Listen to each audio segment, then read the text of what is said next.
Yo, what's going on? Welcome to episode 11 of Sports and Bullshit. Took the last 2 weeks off. I kind of wanted to get comfortable with the first season of baseball before I really did another one. It'd be kind of hard to jump to conclusions, after a week, not even a week, 4 or 5 games of baseball. So every team's played, about, I think the least amount of games played was by the Tigers coming in tonight, which they've had 2 rainouts, I believe, one of which was yesterday. Every team's played between 10 and 17 games so far, so you're kind of getting an idea on who the contenders and the pretenders are. Now, as you saw, I used the music I used to open was the Ultimate Warrior's music. Ultimate Warrior passed away last week, age 54, had a heart attack right after his WWE Hall of Fame induction. Made an amazing speech at the Hall of Fame induction on top of appearing on Raw the night before his passing. And, it's my little tribute. Everyone that knows me knows I was a big Ultimate Warrior fan. I actually met him when I was about 7 years old when his Warrior comic came out. Not that I ever actually read the comic, but he was like my favorite wrestler when I was young, when I first really started watching. And my dad found out about a comic book signing nearby that he was doing, so he took me. I wore my wrestling shirt. It was just for actual amateur wrestling when I was little that he signed. Unfortunately, that shirt I like showing it off quite a bit, so I did wear it with his autograph, and that got worn out through the years in the wash. But I did find the autograph comic. Yeah, no, it's sad, especially being a big pro wrestling fan and becoming a big fan again. I feel bad for his family, but, a few wrestlers have made such a big impact in such a short period of time. And if you were wondering, when the music was playing for my podcast, I actually had to run to the refrigerator quick to get a drink. So I was running full speed here back to the computer to start this in time. So I'm actually kind of out of breath like the Ultimate Warrior would get. But no, it's nice, taking the 2 weeks off. This is the first podcast I've done. I usually record this around 6, 7 o'clock every night. This is the first podcast I've done when it's still light outside. I have my desk set up right by the windows, and I'm looking right outside, and it's beautiful out. We actually got snow last night up here in Jersey, which is kind of weird, considering it was in the 70s last week. We got about an inch of snow. But going to be a good amount of baseball talk. I kind of just want to get into a little bit of everything. A little bit of NFL. You got the NBA playoffs starting up soon. As far as NFL goes, there's the 2 big moves in the last couple weeks. Today, Chris Johnson signed with the Jets, a 2-year deal. It is a big upgrade at the running back position and on offense for the Jets. And, he's not the Pro Bowl player he once was. He's coming off his lowest yards per carry of his career, 3.9. That was going down every year until 2 years ago. It actually went up again when he went up from I think 4.1 to 4.5, but then back down to 3.9. Now, last year, he was the only running back in the league that had over 200 carries who did not have a carry of more than 30 yards. Now, that's not a bad thing necessarily if you're a power back who's aging. He's a finesse speed back who's aging, so that's kind of alarming that he's not hitting those home runs. And the Titans actually had, I think it was the second-ranked run-blocking offensive line in the league as far as opening holes, and the problem was he wasn't hitting them, and he wasn't getting that breakaway. And he's going to the Jets, who had, I think it was the 9th worst run-blocking in the league last year. So it's a little bit different. He's always been a lazy player, very, very selfish. He was rubbing me the wrong way. I hated how after his rookie year, he was crying that, I deserved rookie of the year over Matt Ryan, who Matt Ryan led his team to the playoffs as a rookie. When he had his 2,000-yard season, he was crying that he deserved MVP over Peyton Manning, who the biggest argument is that Peyton Manning didn't deserve it over Drew Brees. So maybe Rex Ryan, being the player's coach that he is, can kind of push him that way, but Rex being a player coach doesn't want to get on a guy when the guy does something he doesn't like. Now, as far as Chris Johnson's decline, in 2009, he had 22 runs of more than 20 yards. That's fucking huge. That was his 2,000-yard season. In 2010, he had 13 rushes of over 20 yards. So, still decent. But then in 2011, he only had 11. So you're starting to see a pattern here. In 2012, he only had 8. And last year, he only had 5 of more than 20 yards. Now, the one thing they're getting in him is durability that they don't have in Chris Ivory. Chris Ivory is probably more the bruiser who can knock guys over, but Chris Ivory always has injury issues, so they're getting a more durable back. And he's a much better pass catcher. So the Jets, it was definitely a good move for them. I think it was 2 years, $8 million total. But if they think they're getting the guy that rushed for 2,000 yards, unless they're going back to the 2009 season, that's not the case. But, in the Jets' case, they probably want to go back to the 2009 season when they made it to the AFC Championship. So, I don't want to see a good player go to that fucking bullshit team. In fact, I hope, he tears both his ACLs opening day for the first week of the season. That would be ideal for me. I'm going to hate a player no matter what when they go to the Jets, but when it's already a player that I fucking hated to begin with, it's even easier to root against him. So I sincerely hope he fails there. Nothing would make me happier. Now, the other move was Deshaun Jackson going to the Redskins. Now, the last podcast I did 2 weeks ago, I actually said that I didn't think Deshaun Jackson was going anywhere. It was at the midst of the rumors that he might get traded, he might get cut. I didn't think it was going anywhere. And then the next fucking day, he gets cut and ultimately signed by the Washington Redskins. Now, he is coming off the best season of his career. He's definitely an upgrade at wide receiver for them. I think he's going to complement Pierre Garçon incredibly well. Pierre Garçon broke the Redskins single-season reception record last year. He's one of the best in the league at stretching the field, no question. The only player that he's led the league in receptions of over 30 yards, and the next closest player was Mike Wallace, who had 2 less. So that's what he is. He's a guy that's going to burn you down the field. But you have off the field questions. The gang stuff is there legitimacy to it? I don't really know. It is a little coincidental that story came out the day the Eagles release him. Now it looks like that they don't look like the bad guys for releasing him, almost like a smear campaign, which Philly is known for. But he has also always been a known locker room cancer. He's always given guys problems. You have to wonder how it's going to mesh with a personality like D'Angelo Hall or Santana Moss, amongst others. But Jay Gruden, he's the right kind of coach that's not going to let him do his own thing. He's not going to let him get too out of control. But he's coming from Chip Kelly, who's one of the ultimate player coaches in this league. And he couldn't get Deshaun Jackson to play the game. There was all reports about Deshaun doing all kinds of crazy shit that wasn't listening to him, ignoring him, storming out of meetings and everything. So if Chip Kelly couldn't do it, I wonder if Jay Gruden's going to be able to. So I don't know what other big moves has been going on in the NBA, honestly, or in the NFL. Excuse me. It's really just leading up to the draft, which we're gonna do. I'm gonna do a couple podcasts leading up to it. Have a couple of my friends that are fans of different teams and see what they say. And ultimately, if you guys have your team and want me to tell you who I think you should draft or position or whatever, shoot it over to me. I've been doing my studying on prospects and everything. I'm kind of set on my first 3 rounds of who I think is going where. Now, other thing coming up in the sports world, we got the NBA playoffs. Not really set in stone yet. There's a couple games left that can change seeding, but nothing. I think everything's going to stay put. So I kind of have an idea here of what's going on. In the East, we have the Indiana Pacers at the 1 seed facing 8 seed Atlanta. Now that's a kind of surprising. Atlanta snuck in. They were really battling with the Knicks for that 8 seed till the very end, and it's weird because Indiana was so dominant early on. And then they just struggled down the stretch. They didn't look good ever since they did the Danny Granger trade for Evan Turner. And actually the Indiana and Atlanta season series was tied 2-2. But Indiana has the kind of team that in the playoffs you'd think that they can create problems at. That they're skids, they're losing streaks, losing 5 out of 6, 7 out of 8. It's gone. The NBA playoffs is like an entirely new season for the most part. It's only hockey and the NBA where the regular season kind of goes out the window as soon as the playoffs start. So I think Indiana's going to handle this one pretty easily. I mean, you got to hope they win it in at least 5, but I would think they could sweep it. So I'm going to go with Indiana in a sweep.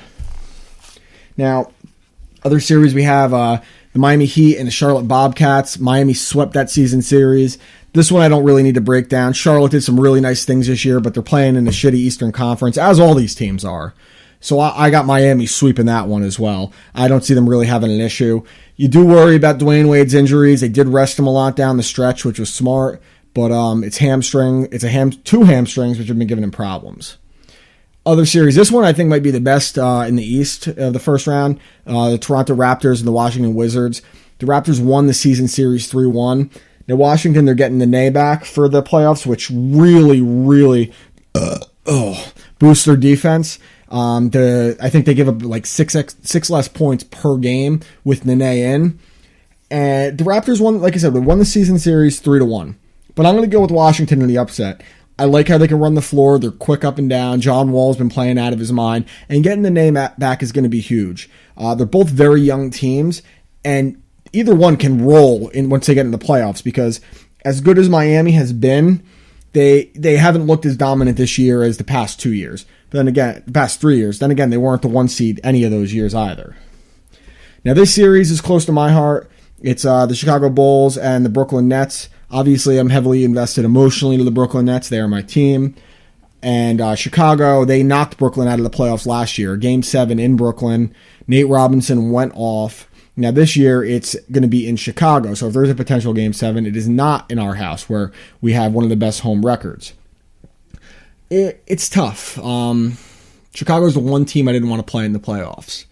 The one thing they do better than any team in the East is crash the boards and play very physical defense underneath, which is what Jason Kidd gave up when he went to a small lineup, playing Paul Pierce at power forward, going with Sean Livingston and Darren Williams, 2 point guards, really.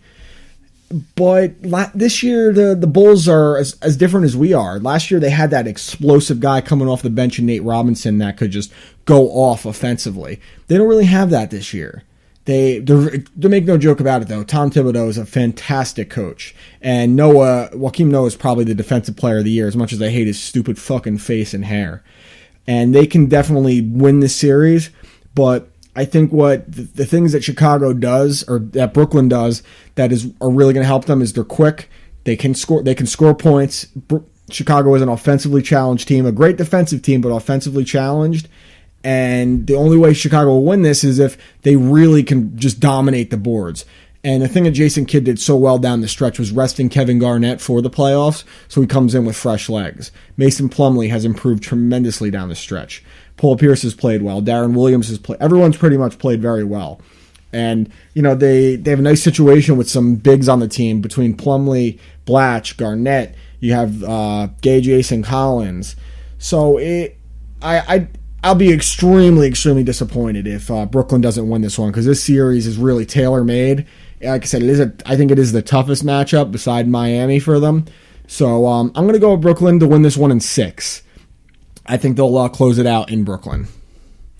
And then shifting to the Western Conference, we have the number 1 seed, best record in basketball this year, San Antonio Spurs against the Memphis Grizzlies. Now, Memphis is a really interesting team because they're one of the few teams that plays like really, really physical basketball anymore on defense and offense. But San Antonio, it's amazing what Popovich can do with that old team that everyone always thinks they're done.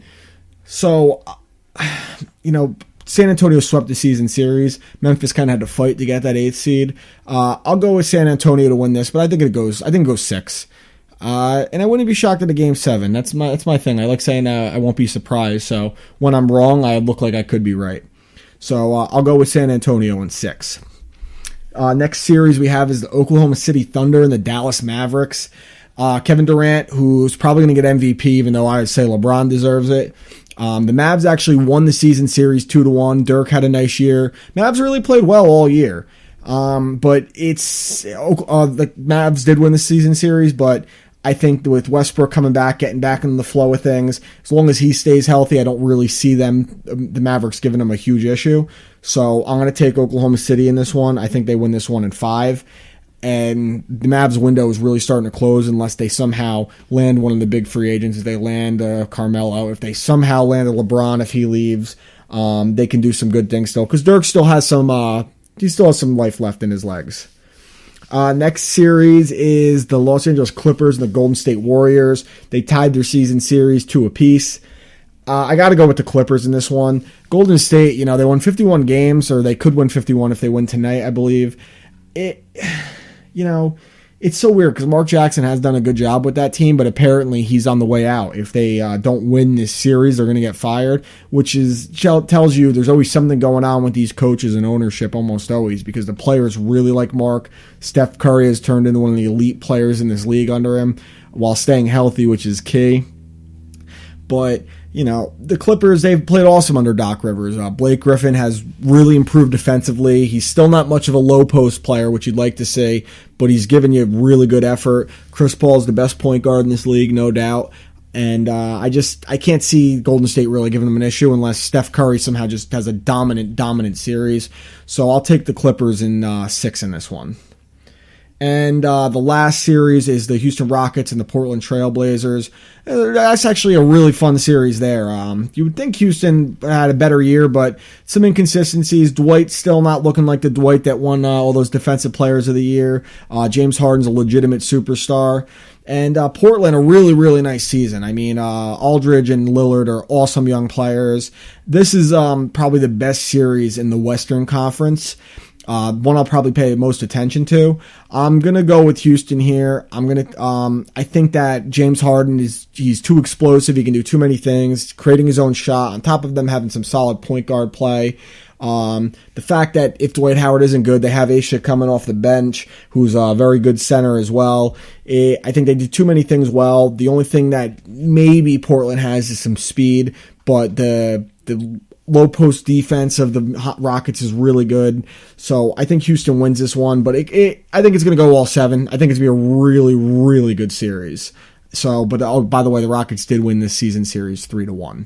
So, I'll take Houston in that one. And I won't do the next series, obviously, because I didn't really take any upsets here, which it's easy to make the easy picks. The only upset I took was Washington over Toronto, and I guess that the Bulls might be favored over Brooklyn, but this basketball season just hasn't been that exciting. It's just I can't think of a sport where the last few games of the season, the last week of the season, has so little sizzle. Like in baseball, the last week of the season gets the highest ratings because there's people going for records in some cases, and there's some type of playoff implications on the line. In basketball, the teams don't even really care about seeding as much anymore. The Heat said we don't care about the 1 seed. The Nets said they don't even care about winning the division.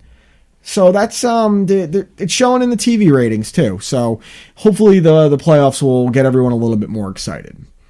And I also have this Rockhold or Tim Kennedy and Bisping fight on at the same time. Well, not on yet. I guess Dustin Poirier's fighting next. Not that any of you really care.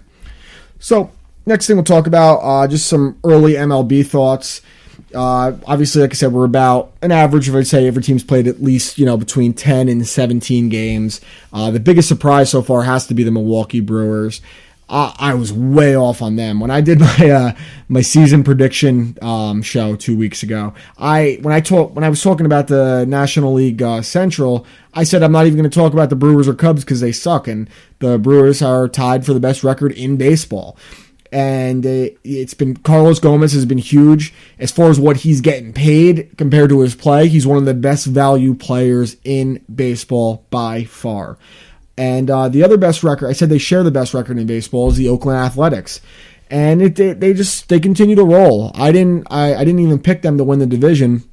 I picked the Texas Rangers, who were off to a okay start, and so are the Mariners.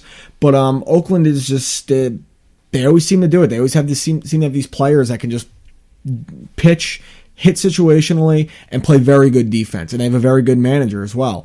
But the biggest thing is that both these teams, it's no coincidence that they have the best records because they have the 2 best team ERAs in all of baseball and the 2 best run differentials, which is huge. So there's teams right now that have winning records, but the run differentials, they've only scored like 4 more runs than they've given up, which you can always look at run differential to kind of figure out where a team is at. And they're both over 20 in run differential, which, can they sustain it? not sure. Especially, they made K-Rod their closer, the Brewers, Francisco Rodriguez. He's always been a guy in the last few years that he starts out well. I know firsthand Brewer fans, he always seems to do well in the first half and then just kind of sizzles out. But he's kind of changed his pitching style. He went from fastball, curveball, slider, changeup to fastball, changeup, which he's eliminated his breaking pitches, which is making the long ball go away. His delivery is always going to be the same, that nasty thing where he just fucking falls over. But it pays off when you have a good starting pitching. I mean, they were 8-2 10-2 just recently, 9-2, 10-2, what the fuck ever. And the player that had the 2 losses was their big free agent starting pitcher, Matt Garza. So it says a lot. As far as players off the hot starts, Giancarlo Stanton is on fire. Leads the league in RBIs, 21, 5 home runs. Marlins, a very weird team. They got off to a really hot start. They were like 6-2, then they lost 8 in a row. Now they're kind of getting hot again. It's very interesting to see. You have slow starts from guys like Miguel Cabrera. He's batting .225 with 1 home run and 4 RBIs. That's very surprising to me. I mean, Torrey Hunter leads that team in home runs and RBIs, but they've only played 10 games. Their pitching is fantastic. They're going much more to a speed-based offense, which is nice. I'm also, by the way, I'm only saying this for my fat fucking friend Steve, who he's all for Tigers, and I always watch Tigers for him and go for Tigers. And it's Victor Martinez has played well. The Nick Castellanos has played well. If the fact that they're 6-4, they're first place technically because they've lost less games, even though the team that's in second place, which is let me look up the records. The team that's in second place, the White Sox, is 8-6. They both are 2 games over 500. They've lost less games, but especially once they get Miguel Cabrera going, because he is going to get going. Make no mistake about it, he will get going.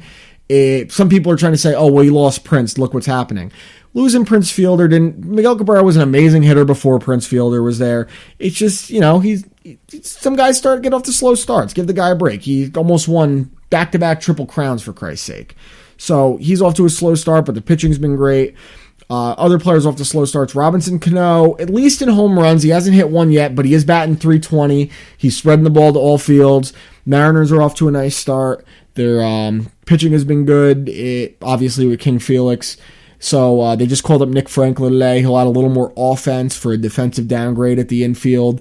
So Prince Fielder's off to a bit of a slow start as well. He only hit his first home run last night, and his ground ball to fly ball ratio is ridiculously alarming. He's hitting like a 5-1 ground ball to fly ball ratio, which is a little scary. Might tell you that his swing is a little off. That could be adjusting to a new hitting coach and a new ballpark. But those are 3 guys I don't worry about, that their numbers are going to be there for sure. Teams that have a little bit of an early worries, you got the Washington Nationals. Although they are right there, I think they're not first place, but they're pretty close. They're 1.5 games out. Their starting rotation ERA is over 5, which is 3rd worst in the National League, only to the horrible Diamondbacks, the 4-win Diamondbacks, and the Colorado Rockies, who lead the league in runs scored and also lead the league in runs given up, which is hard. It's easy to give that many runs in Colorado, that ballpark. But Strasburg has not been pitching well. He got lit up again last night, which would be, last night was what, Tuesday? He got lit up on Tuesday. And they just lost Ryan Zimmerman as well, which gives Danny Espinosa a little more playing time, and you move Anthony Rendon over to 3rd, his natural position. And I'm watching this Poirier fight out of the corner of my eyes.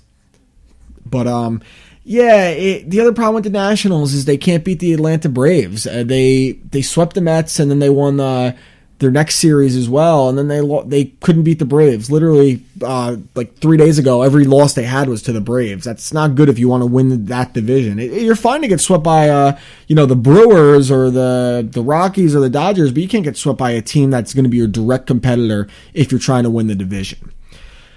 Now my Mets. Oh, I hate them. I hate that I love them is the problem.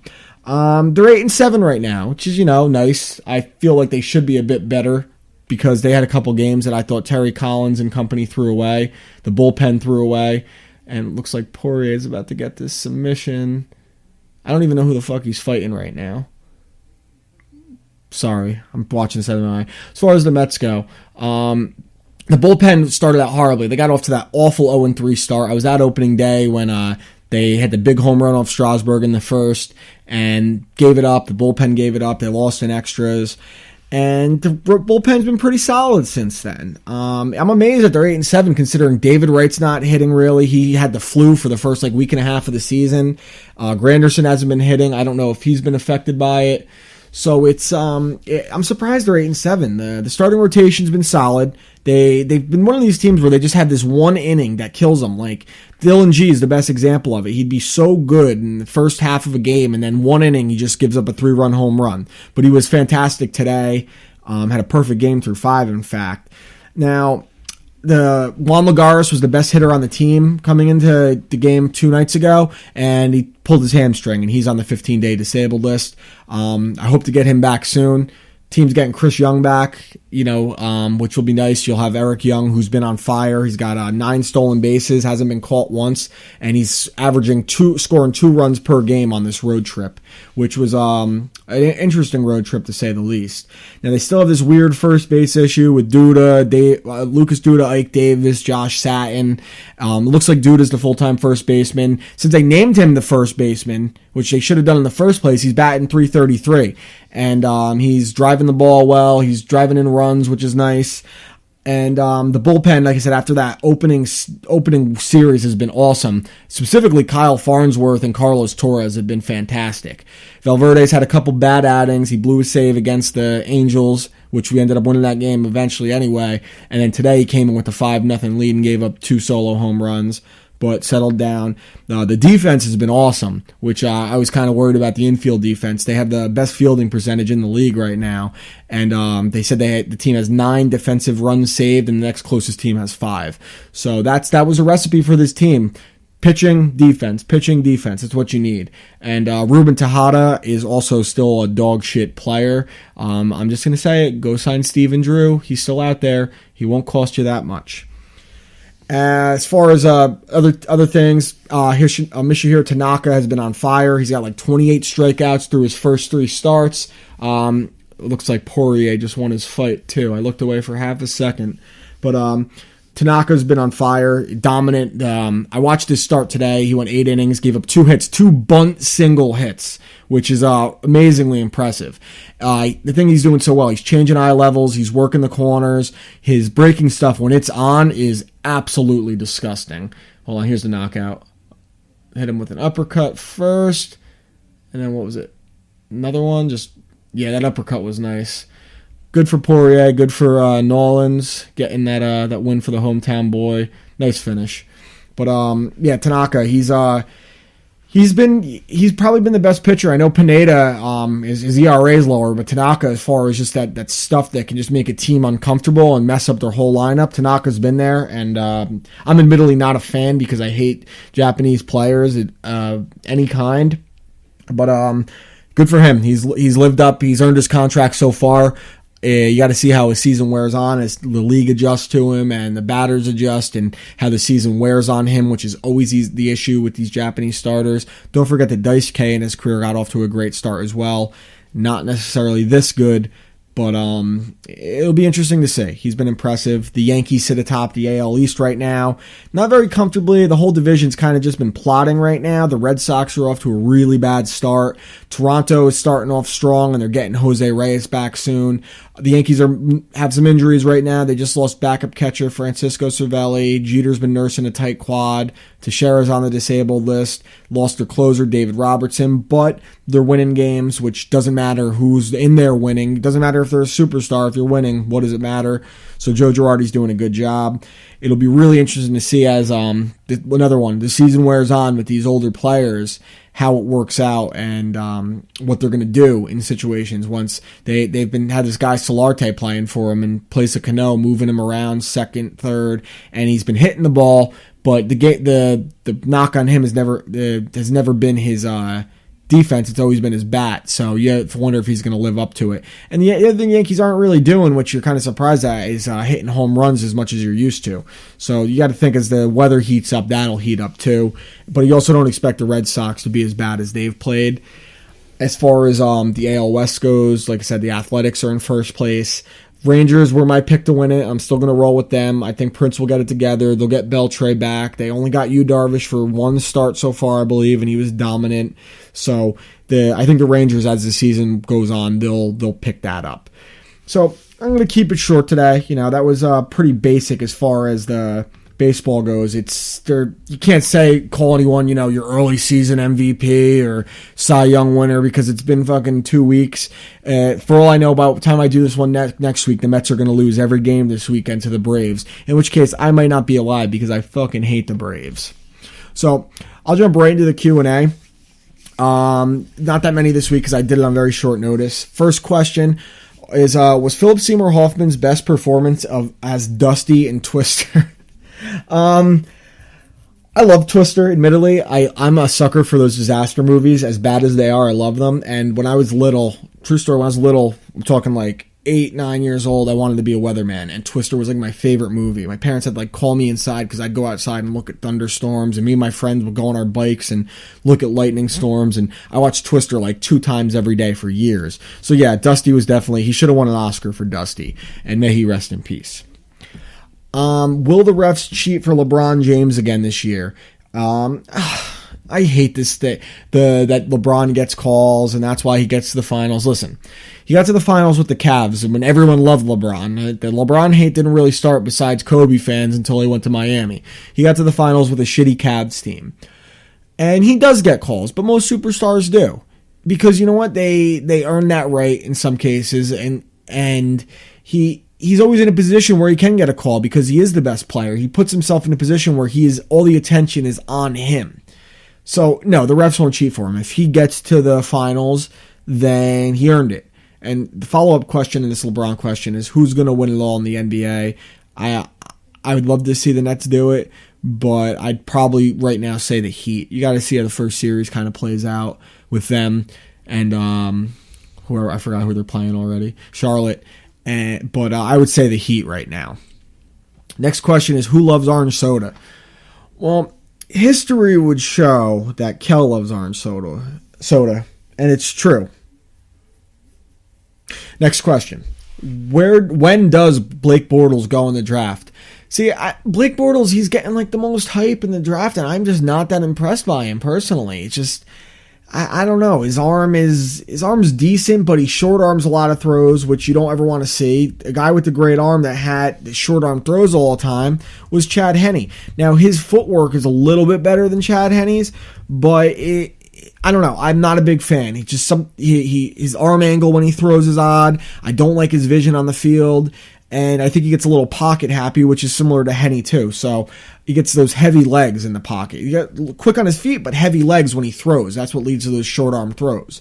Now, a guy that's rising in the draft, just so I get us out there, watch Tom Savage at a Pitt. This guy has the best arm in the draft. No joke.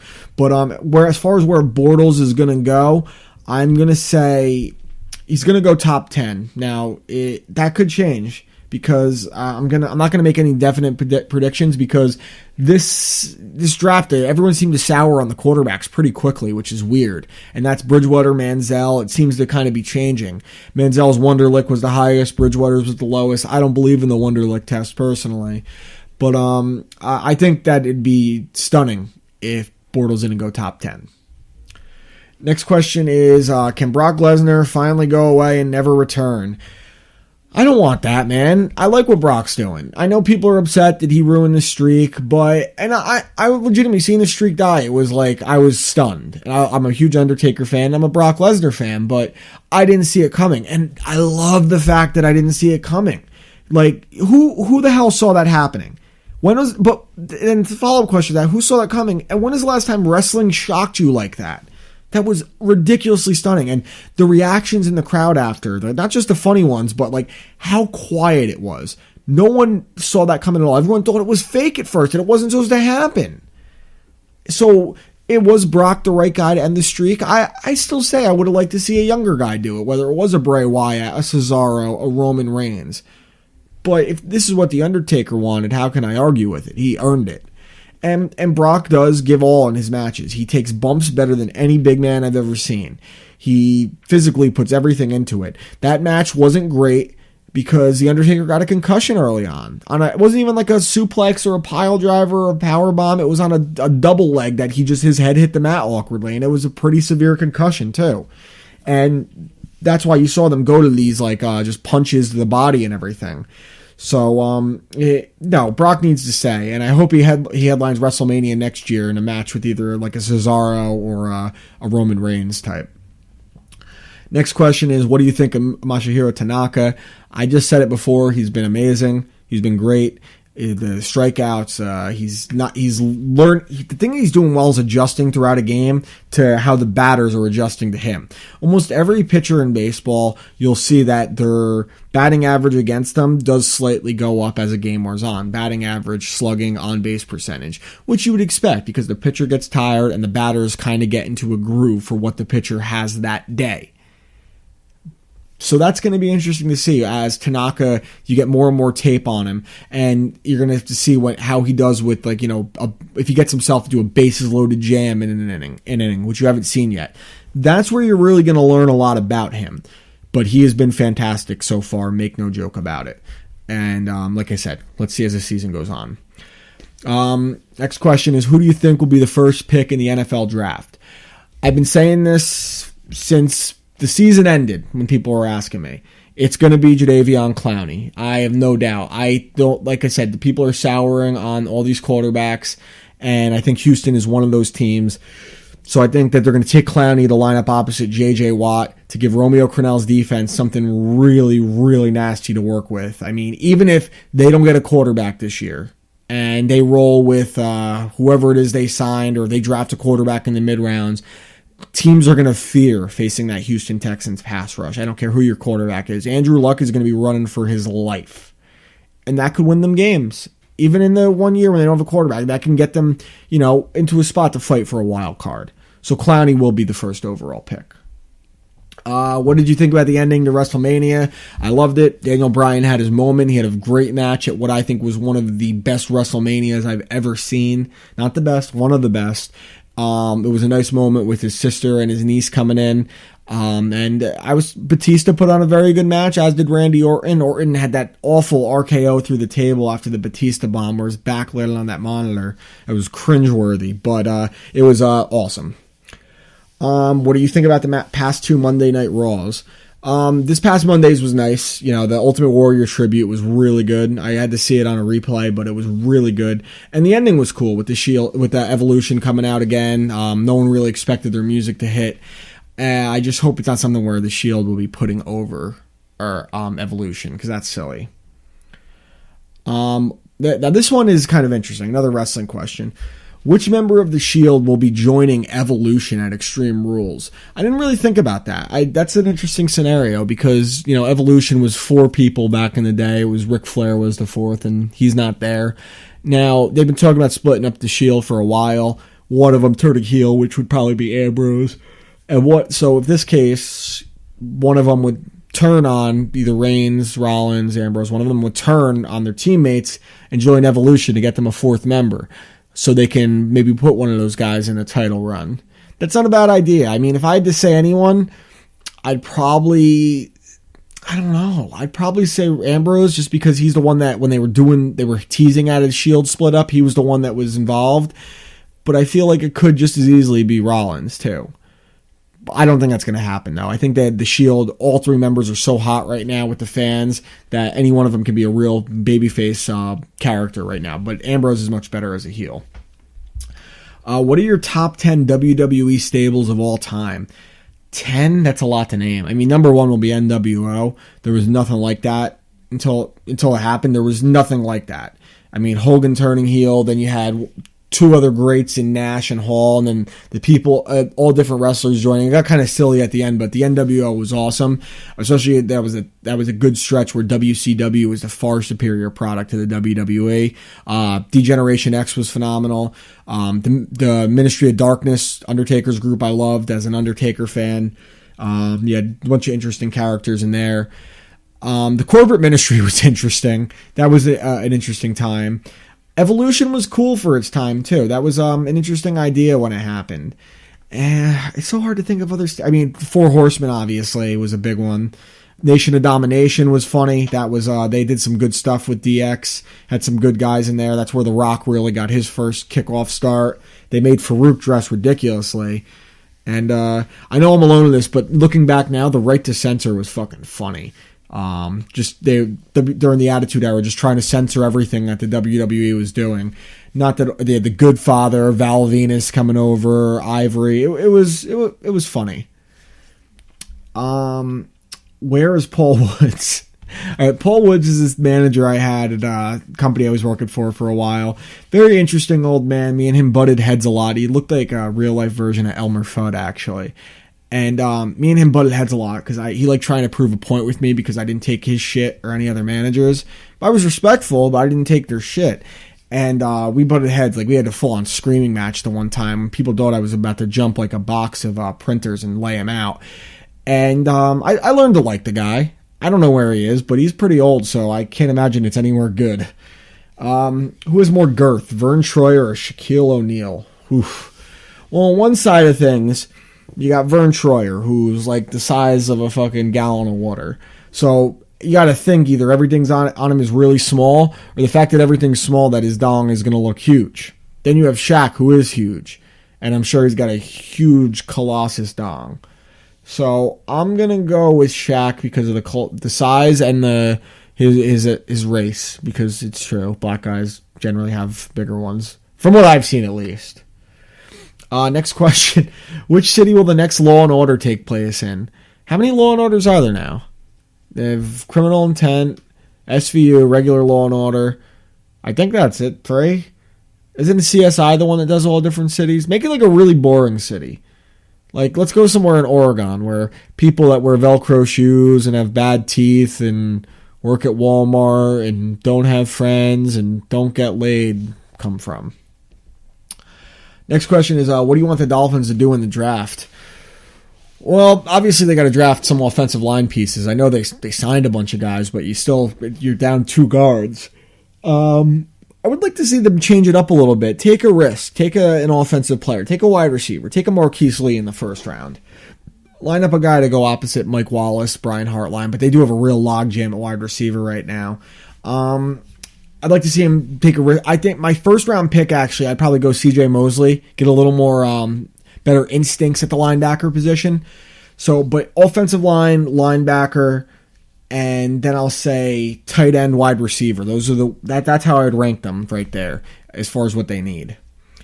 Thoughts on Eli Manning's offseason ankle surgery and the Giants signing Josh Freeman? Well, the offseason ankle surgery, you do kind of worry because he is in his 11th season, coming off a bad year, and you have to wonder if injuries are going to start piling on like they did for Peyton. But I think he'll be okay. I wouldn't think much of it. You know, he said the whole story is that he was at one of the mandatory voluntary off-season workouts, and he just said that his ankle didn't feel right. And Tom Coughlin said, just get the surgery, get it over with. He can't do any kind of working out for like 6 weeks. Probably be a little rusty to start the season. I don't think it has anything to do with them signing Josh Freeman.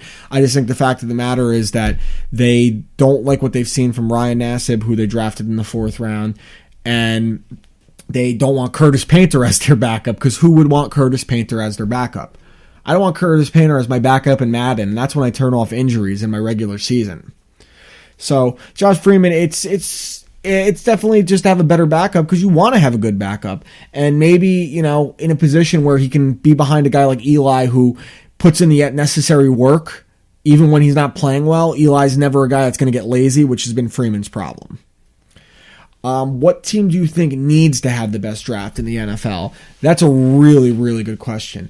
There's teams, that you could say that they're bad, so they have to have a good draft. The Browns have to have a good draft. The Texans have to have a good draft. It's easy to say it with the bad teams, but a lot of times it's the teams that are right in the middle between being the teams that are average, 7-9, 8-8, 6-10, where they're a couple pieces away from either being a good team, a playoff team, or a couple pieces away, bad pieces away from being having the first overall pick in a couple years. That was the Lions the year before they went 0-16. I believe they were 8-8. I think it was 8-8. They were 8-8 a couple years before. So, but I would say the team that needs to have the best draft is the San Francisco 49ers. They're coming off 3 straight NFC championship appearances. They had some issues with Harbaugh in the offseason where they were ready to trade him to the Browns because he doesn't get along with the general manager. And then this stuff with Aldon Smith getting arrested for fucking telling people at an airport that he has a bomb. You got to be some kind of fucking moron to say something like that. And, Bolden's older, and Frank Gore is older, and Colin Kaepernick has an extension coming up. And there's a lot of stuff there where things can go wrong quick. So they need to have a good draft. They really do. I mean, they're going to be a good team, but they play in a division with a hated rival that just won the Super Bowl in one of the most dominant fashions you'll ever see. And they risk losing their very successful young head coach. They're probably cutting Aldon Smith from the sounds of it.